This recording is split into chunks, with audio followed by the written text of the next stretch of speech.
कर दो बंद।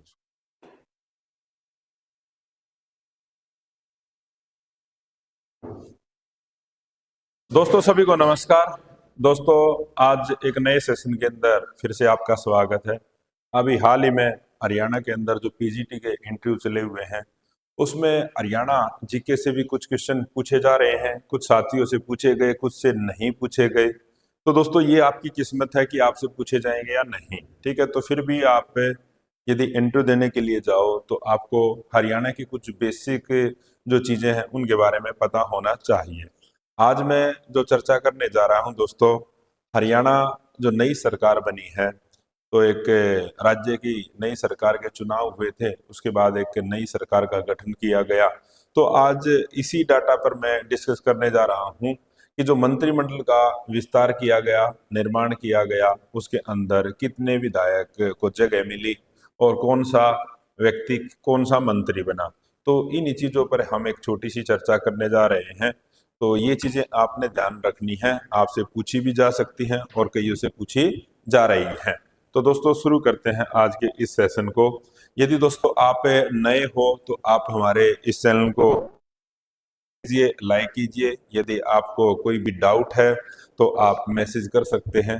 तो शुरू करते हैं दोस्तों आज के इस सेशन को। दोस्तों सोनीपत के अंदर हमारा जो कोचिंग इंस्टीट्यूट है ये चाणक्य है। पिछले 13 साल से हम आप लोगों की सेवा के अंदर हैं। तो दोस्तों अभी मैं चर्चा करूंगा कि हरियाणा के अंदर जो विधानसभा के जो चुनाव हुए थे उसमें जो सीएम बने थे हमारे नायब सिंह सैनी। हरियाणा के चुनाव होने के बाद दूसरी बार इनको मौका मिला हरियाणा के सीएम बनने का। तो आपसे अगर क्वेश्चन आ जाए कि हरियाणा के सीएम कौन है तो आपको पता होना चाहिए कि हरियाणा के जो नए सीएम हैं वो श्री नायब सिंह सैनी है। उसके बाद अगला क्वेश्चन यहाँ से वो ये पूछ सकते हैं कि बताइए नायब सिंह सैनी है वर्तमान समय में कहाँ से विधायक हैं। विधायक यानी MLA, member of legislative assembly. तो दोस्तों ये लाडवा सीट जो कुरुक्षेत्र के अंदर लाडवा सीट है, तो वहां से ये विधायक चुने गए और इनको सीएम बनाया गया। तो दोस्तों इनको इनके राजनीतिक जो सफर की शुरुआत रही उसके बारे में मैं थोड़ा आपको बता देता हूँ। तो ये हरियाणा के दूसरी बार, पहली बार ये मार्च मार्च 2024 में इनको मौका मिला था सीएम बनने का हरियाणा का। उसके बाद दूसरी बार जब चुनाव हुए तो नायब सिंह सैनी दूसरी बार हरियाणा के सीएम बने हैं। इससे पहले मनोहर लाल खट्टर हरियाणा के सीएम थे, उनको हटाकर इनको सीएम बनाया गया था। तो इन्होंने अपना विधायक का जो चुनाव जीता था 2014 में, पहली बार ये विधायक बने। और जब ये अभी लास्ट जब मार्च में सीएम बनाए गए तो उस दौरान ये एमएलए नहीं थे, उस दौरान ये सांसद थे, कुरुक्षेत्र से सांसद थे, ठीक है। फिर बाद में जो चुनाव हुआ उसके अंदर ये एमएलए बने हैं। तो दोस्तों आपसे जो क्वेश्चन पूछा जाएगा यहाँ से यही पूछा जा सकता है कि हरियाणा के सीएम बताइए, ठीक है। और व्यक्तिगत तौर पर अगर हम देखें तो ये 11वें हैं व्यक्तिगत तौर पर हरियाणा के सीएम। तो इस तरह की ये चीजें आपको ध्यान रखनी है। इनका निर्वाचन क्षेत्र आपसे पूछा जा सकता है। इनके पास दोस्तों ये जो विभाग है हरियाणा का, जो गृह मंत्रालय है वो भी इन्हीं के पास है, वित्त मंत्रालय भी इन्हीं के पास है, प्लानिंग आक आबकारी मंत्रालय भी इन्हीं के पास है, ठीक है।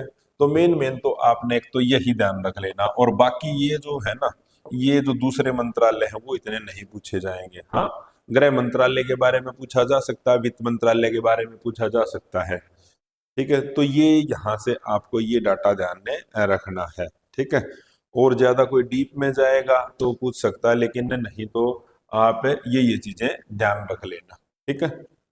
उसके बाद जो विधानसभा के ये चुनाव हुए थे, मैं थोड़े ही डाटा आपको बता देता हूँ। ये जो चुनाव हुए थे, रिजल्ट आए थे, ये रिजल्ट आए थे 8 अक्टूबर को, इसके नतीजे घोषित गए थे। और दोस्तों बीजेपी को जो सीटें मिली, 48 सीटें मिली थी, 48 सीटें। हरियाणा के अंदर जो सीट है वो 90 विधानसभा की सीट है, 90 निर्वाचन क्षेत्र हैं, 90 एमएलए यहाँ से चुनकर आते हैं। और जब सरकार बनती है तो 50% से ज्यादा सीटें होनी चाहिए, यानी 46 सीट होनी चाहिए थी जब जाके सरकार बननी थी।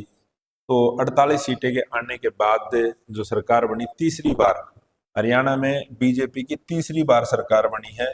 पहली बार 2014 के अंदर, 2014 में, उसके बाद 19 और अब 2024 में तीसरी बार हरियाणा में बीजेपी की सरकार आई है। जो दूसरी जो पार्टी रही दोस्तों, ये रही कांग्रेस। कांग्रेस ने 37 सीटों पर विजय हासिल की।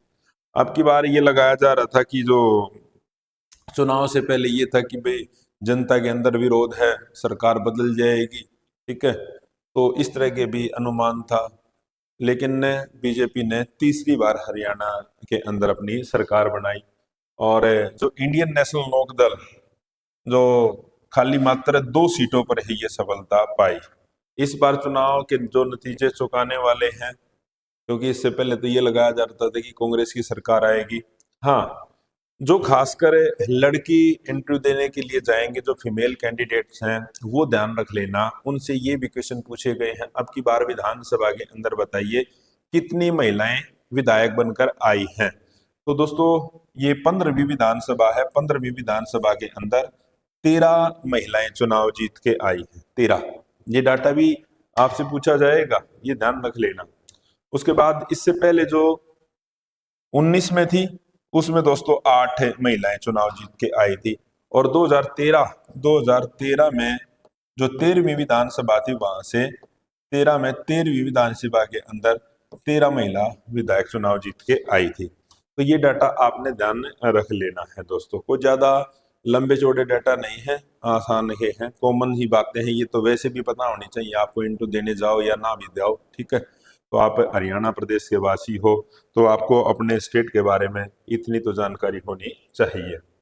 उसके बाद जो मेन मैं अब बात करने जा रहा हूं दोस्तों, जैसे हरियाणा के जो सीएम है नायब सिंह सैनी है, इनका जो जन्म हुआ था 1970 में हुआ था। और इससे पहले जनता पार्टी हरियाणा राज्य इकाई के अध्यक्ष थे। और मेन ये है कि ये दोस्तों ओबीसी समाज से आते हैं। सैनी हैं जो हरियाणा के अंदर बीसी बी में आते हैं, और बीसी बी वर्ग है। बीसी ए और बीसी बी, दो तरह बीसी को दो हिस्सों में बांटा गया है।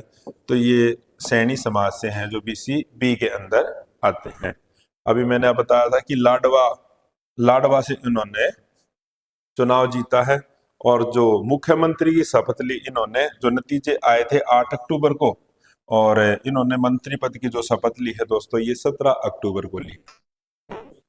नतीजे आए 8 अक्टूबर को, और इन्होंने एक घोषणा की थी कि मैं जैसे ही जिस दिन मुख्यमंत्री के पद की शपथ लूंगा, मैं 25,000 युवाओं को सरकारी नौकरी दूंगा। तो इन्होंने उसको पूरा भी किया। उसके बाद रिजल्ट आया तो 25,000 युवाओं को अलग अलग विभाग के अंदर नौकरी दी गई। तो ये डाटा आप ध्यान रख लेना। उसके बाद आगे चलिए आप, ये सबसे महत्वपूर्ण मोस्ट इम्पोर्टेंट क्वेश्चन है, ये बहुत बार पूछा जा रहा है, क्योंकि दोस्तों आप शिक्षा विभाग का हिस्सा बनने जा रहे हो। आप हरियाणा के अंदर जो पीजीटी के लिए आपने अप्लाई किया, तो आप हरियाणा शिक्षा विभाग का हिस्सा बनने जा रहे हो।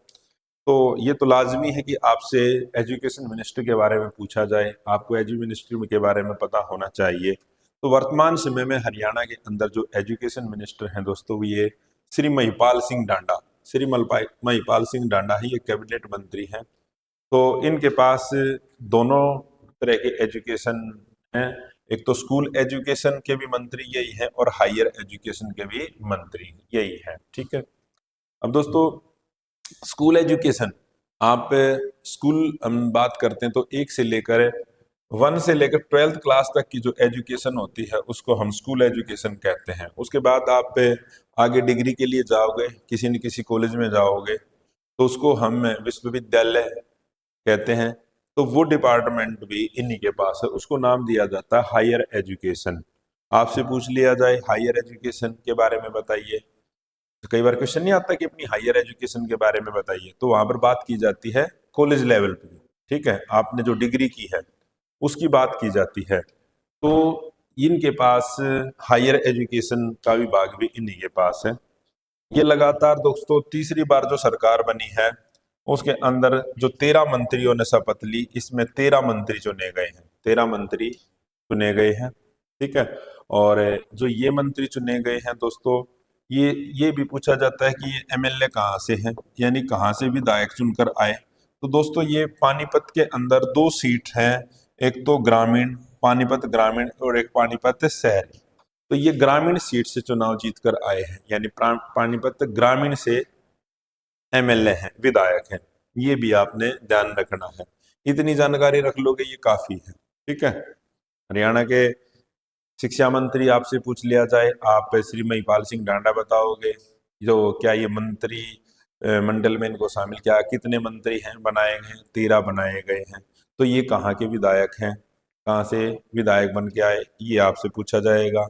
हायर एजुकेशन और स्कूल एजुकेशन के ये मंत्री हैं, ठीक है। तो ये आप ध्यान रखना। उसके बाद आगे आप देखना, हरियाणा के अंदर दोस्तों जब मैं हायर एजुकेशन की बात करूं, तो हायर एजुकेशन है ना हरियाणा में, ये दोस्तों कुरुक्षेत्र विश्वविद्यालय से शुरू हुई थी। हरियाणा का जो पहला विश्वविद्यालय है, अपनी हमारी यूनिवर्सिटी है, तो उससे पहले तो हम पंजाब का हिस्सा थे। ये सॉरी 1 नवंबर 1966 हरियाणा बना।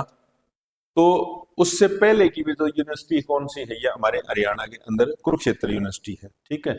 इसकी स्थापना हुई थी 11 जनवरी 1956 को हुई थी, ठीक। अब हरियाणा में जो जिले हैं, यहाँ पर 22 जिले हैं दोस्तों, 22 जिले हैं, और 22 जिलों के अंदर 41 यूनिवर्सिटी है, ठीक है। समझ में आया? हाँ जी। स्कूली शिक्षा के बाद स्कूली शिक्षा के बाद भारत में जो उच्च शिक्षा की शुरुआत होती है, ये डाटा आपको ध्यान में रखने की बात याद नहीं, पूरे भारत के बारे में आपसे नहीं पूछा जाएगा। हाँ, ये भी ध्यान रख लेना, ये बहुत बार ये भी पूछा गया था कि हरियाणा सरकार की क्या पॉलिसी है कि नई एजुकेशन पॉलिसी को कब तक लागू कर दिया जाएगा। हरियाणा में 2025 तक है, जो एनईपी 2020 है, एक नई एजुकेशन पॉलिसी आई है, उसको लागू कर दिया जाएगा। तो ये फैक्ट आपने ध्यान रखने हैं दोस्तों। उसके बाद आप आगे देखिए, आप अब ये महत्वपूर्ण है, खासकर कोई भी जब महिला इंटरव्यू देने के लिए जाएगी, फीमेल कैंडिडेट जाएगी, उससे जरूर क्वेश्चन पूछा जा सकता है ये, क्योंकि जैसे एक लड़की से पूछा गया था क्वेश्चन, उससे पूछा गया था क्या राजनीति के अंदर महिलाओं की भागीदारी होनी चाहिए या नहीं, बताइए। अगर ये क्वेश्चन आपसे आए तो आपका जवाब क्या होना चाहिए? दोस्तों राजनीति के अंदर जिस तरह से पुरुषों को अधिकार है राजनीति के अंदर जाने का, संसद में जाने का, विधानसभा के अंदर जाने का, तो उसी तरह से महिलाओं को भी अधिकार है। तो इस तरह से महिलाओं की भी राजनीति के अंदर भागीदारी होनी चाहिए, क्योंकि दोस्तों ये जो हमारी संसद है या विधानसभा है, ये एक वो जगह होती है जहां पर अपना पक्ष रखा जाता है, जहां से कानून बनते हैं, ठीक है। तो महिलाओं की ज्यादा राजनीति के अंदर भागीदारी होगी तो महिलाओं के हक की आवाज ज्यादा उठेगी, उनके लिए जो आवाज उठाने वाले, उनको रिप्रेजेंट करने वाले वहां पर होंगे, ठीक है। तो दोस्तों इसलिए महिलाओं की भागीदारी होनी चाहिए, ठीक है। तो ये चीज आपने ध्यान रखनी है। मैडम को देखा कहते सुन सर को बता। उसके बाद देखना दोस्तों, अब जैसे यहाँ पर कैबिनेट के अंदर महिला, अब की बार 2 महिलाओं को कैबिनेट में जगह दी गई है। जो 13 मंत्री बनाए हैं, तो 2 महिला कैबिनेट के अंदर मंत्री बनी है। एक तो है दोस्तों आरती राव। आरती राव ये एक फेमस नाम है, क्योंकि इनके जो दादा थे, इनके दादा राव इंद्रजीत का नाम सुना होगा, राव इंद्रजीत और राव वीरेंद्र हरियाणा के जो सेकंड सीएम थे ना, सेकंड सीएम हरियाणा विशाल पार्टी से, वो इनके दादा थे, इनके दादा। तो उनकी पोत्री है, इनके पिता राव इंद्रजीत है, ठीक है। इनके पास हेल्थ मिनिस्ट्री है, ठीक है, और जो मेडिकल एजुकेशन और आयुष है वो इन्हीं के पास है। ये आपने ध्यान रखना। हेल्थ के मिनिस्टर के बारे में भी पूछा जाता है कि हेल्थ मिनिस्टर के बारे में बताइए, तो हेल्थ मिनिस्टर कौन है? आरती राव। और स्वास्थ्य जो विभाग है, मेडिकल एजुकेशन और आयुष इन्हीं के पास है, ठीक है। और अटेली, अगर ये पूछ लिया जाए, अगर आपसे ये पूछ लिया जाए ये कहाँ से विधायक हैं, तो आप इनको बताओगे अटेली, अटेली विधानसभा क्षेत्र से इन्होंने चुनाव जीता है और राव इंद्रजीत की बेटी है और इनके फादर भी सेंटर के अंदर मिनिस्टर हैं, वर्तमान में संस्कृति मंत्री यही है। तो इनके बारे में आपको खाली इतना ही ध्यान रखना है, इससे ज्यादा नहीं, ठीक है। हाँ, एक और चीज बताऊंगा। तो दोस्तों जैसे अब दूसरी जो महिला है मंत्री है, ये है दोस्तों श्रुति चौधरी। श्रुति चौधरी, अब इनके दादा भी हरियाणा के सीएम रहे हैं। देखो दोनों जो मंत्री बनी है, इनके दादा चौधरी बंसीलाल हरियाणा के पूर्व जो सीएम रहे हैं ना, वो इनके दादा थे। तो देखो दोनों एक कैसा संयोग है कि दो महिला मंत्री बनी हैं और दोनों के दादा हरियाणा के सीएम रह चुके हैं, ठीक है, ये ध्यान रख लेना। कैबिनेट मंत्री है, महिला एवं बाल विकास मंत्रालय, इरिगेशन डिपार्टमेंट है, इन्हीं के पास है।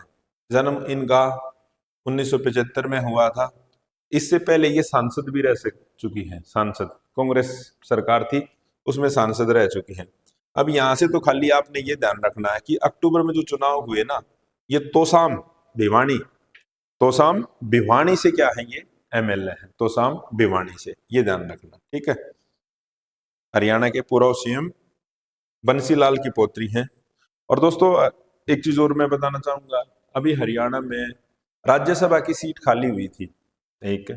तो राज्यसभा की जो सीट खाली हुई, तो बीजेपी ने अपना जो कैंडिडेट है, इनकी मां को, किरण चौधरी को भेजा है। ये पहले कांग्रेस में होती थी, फिर इनके बाद इलेक्शन हुए उससे पहले बीजेपी में आए, तो इनकी मां को, किरण चौधरी को राज्यसभा के अंदर नॉमिनेट कर दिया गया है, ठीक है। तो आपने इसके बारे में, इनका मंत्रालय, ये ध्यान रख लेना है, ठीक है।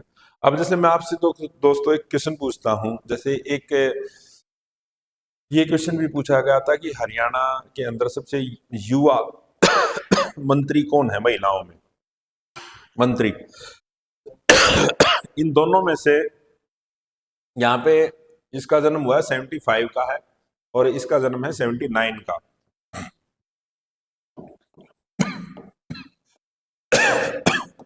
तो मंत्री, युवा मंत्री कौन हुई?